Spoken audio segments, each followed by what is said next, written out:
Welcome to Crisis in Perception, where we examine the systems shaping our world. This is a compressed structural companion to the deep dive. This is not a summary, this is not advice. So, let's dive in.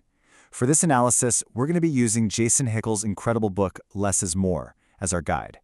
We're really going to lean on it to build a solid, structural map of the economic system we're all a part of.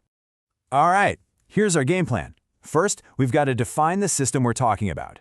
Then, we'll peek under the hood at its engine. After that, we'll tackle the big question. Why does it stick around? And finally, we'll zoom out to see how it's all connected.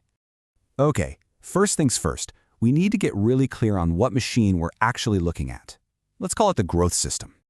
Okay, so what is this system? At its very heart, Hickel calls it a growth-dependent economy. And those words are chosen really carefully. This isn't a system that just, likes to grow. It's a system that structurally needs to grow just to keep from falling apart.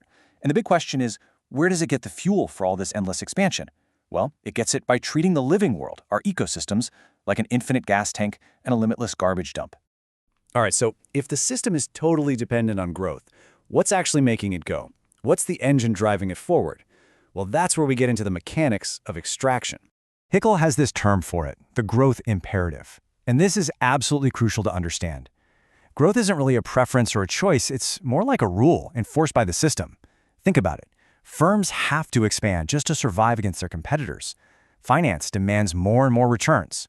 Governments, well, they rely on that sweet growing tax revenue for political stability. And for many of us, our jobs are tied directly to it. It's this massive feedback loop, right? It locks everyone in. And when you have a system that's hardwired for endless growth, well, you get some pretty predictable outcomes. You could almost think of it as the system's exhaust.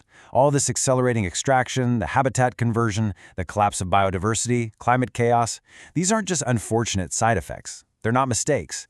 They are the logical, predictable output of a system operating exactly as it's designed to. This brings us to a really powerful way to think about it all, the economy as a throughput engine. It just sucks in living matter and energy from one end and spits out products and waste from the other.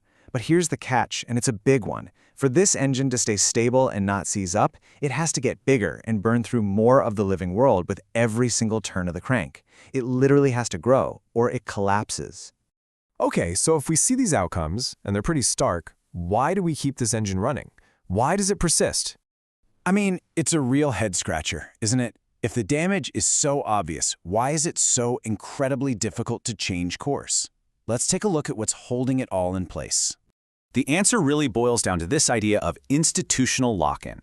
All our major players, we're talking big corporations, the financial sector, even the state itself, they're all shackled to the very same metric of success, growth. If you even suggest an alternative, it's immediately seen as a direct threat to everything, to jobs, to budgets, to stability. We're kind of stuck, The system's logic says the only way forward is up.